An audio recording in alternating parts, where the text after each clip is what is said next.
If you know the enemy and know yourself, you need not fear the result of 100 battles. That's quite a thought to start with, isn't it? It really is, and it comes from, well, a truly classic text, Sun Tzu's The Art of War.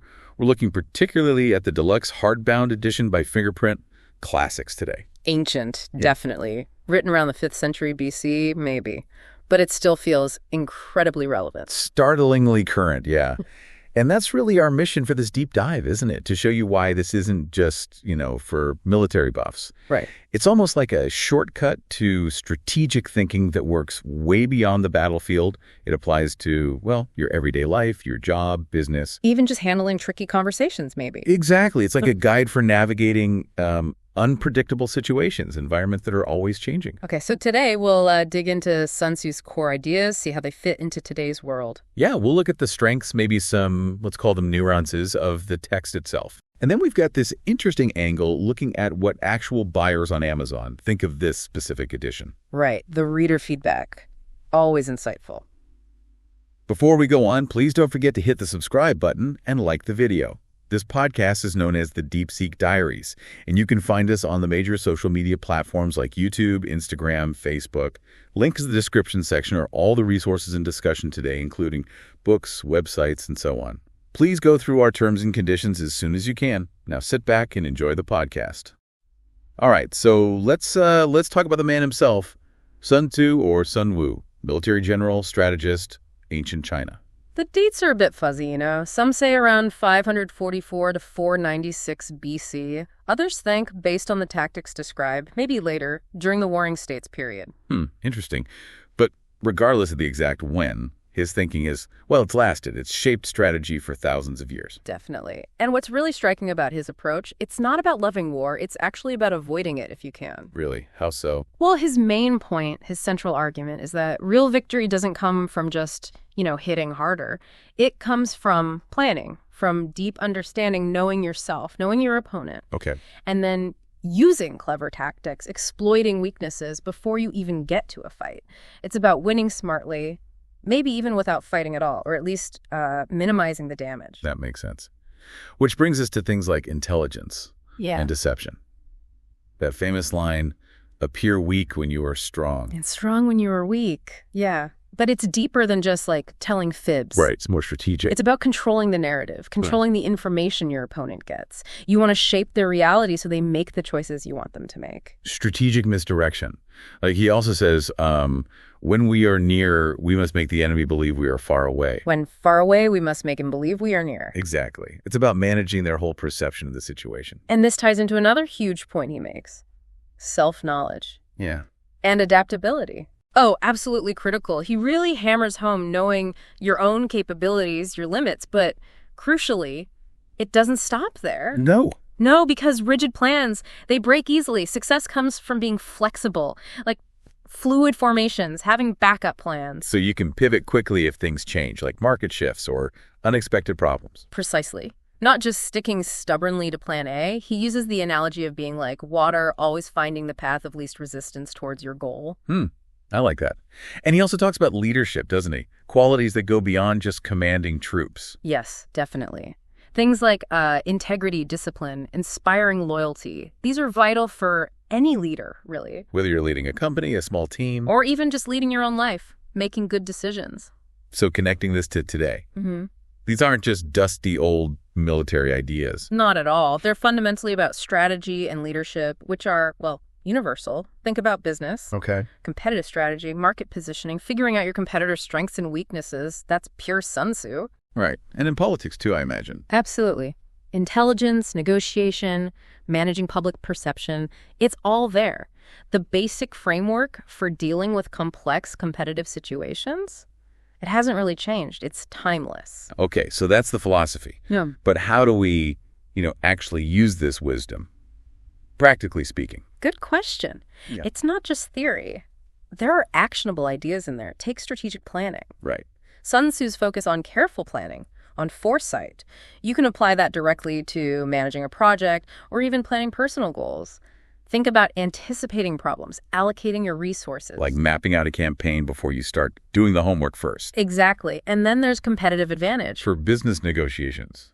Or maybe getting ahead in your career. Yeah, or even just winning an argument sometimes. Understanding the other side's position, their strengths, their vulnerabilities, that lets you outmaneuver them, as Sun Tzu would say. Finding that leverage point. Right, finding the path of least resistance to get what you need, maybe without a big blow-up or direct fight. Even in conflict resolution, the core idea comes back. Know the enemy and know yourself. Yeah, and the enemy there might just be the problem itself, right? Or a misunderstanding or bad team dynamics.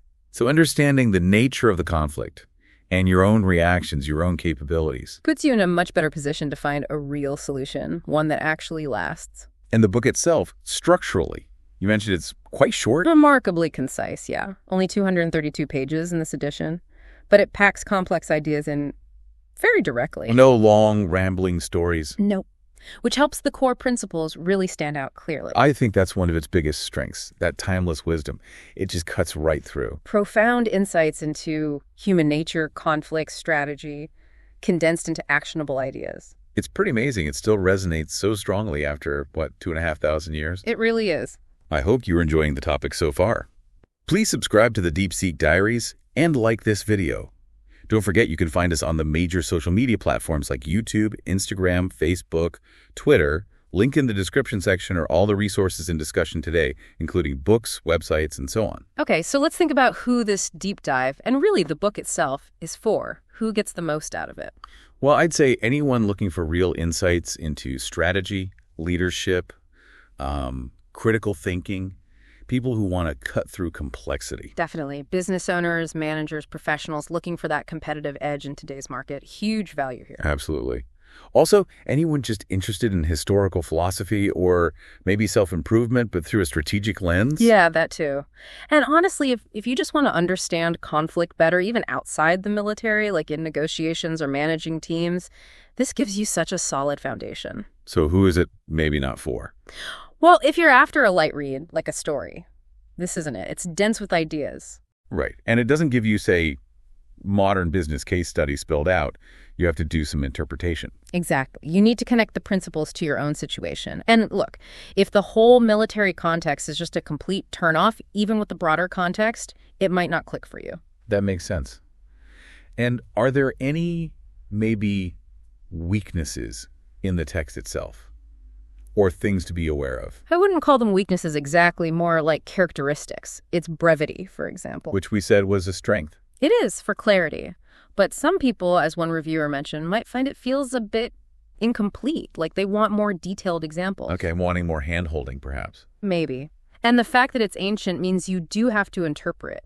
You need to think about how these principles apply now. It's not a modern step-by-step guide for, say, your marketing plan. But it gives you the strategic thinking behind that plan. Exactly, the fundamental framework. All right, let's switch gears now to the Amazon customer reviews for this specific edition, the Deluxe hardbound by Fingerprint. Classics. What's the vibe there? Overwhelmingly positive, actually. It's got a 4.6 out of 5-star average from, wow, over 8,000 global ratings. Well, 4.6 is high. Very high. And 80% of those are 5-star reviews. That says a lot about the content itself. So people really connect with the core message. Yeah. What kind of things do they praise? The content consistently. Words like timeless, relevant, especially to modern life, business, personal growth, and just amazing knowledge. Huh. So people are definitely finding those modern applications we talked about. Yeah, reviewers specifically mention using it for business, for navigating life's challenges. It seems the ancient wisdom is genuinely hitting home for readers today. And what about this specific edition, the physical book? There's definitely appreciation for the aesthetics. People called it well-made, looks lovely, gorgeous edition, praised the paper quality. So as a physical object, many people seem happy. Okay, but I sense a but coming. Well, yeah, to be balanced, there are some recurring criticisms, specifically about the physical quality of this edition. It seems inconsistent. Inconsistent how? Some reported issues like blurry or pixelated printing on the cover. Some said the text on the pages wasn't centered properly. One person even felt the cover looked faded, almost like a photocopy. Oh, that's not great for a deluxe edition. Any other major issues? There was one really strange one. A customer said their copy had sections misprinted with text from a completely different book. Something about erectile dysfunction. Wait, really? Yeah, they felt it seemed like it had just been photocopied carelessly. So that's obviously a serious quality control issue in that specific case. Wow, okay. So the takeaway is the content of Art of War. Universally praised, pretty much. Absolutely. The wisdom inside is gold. But the physical quality of this particular fingerprint, Classics Edition, might be a bit of a lottery. Seems that way based on the reviews. Something potential buyers should probably be aware of. Great content, but maybe check the physical book when it arrives.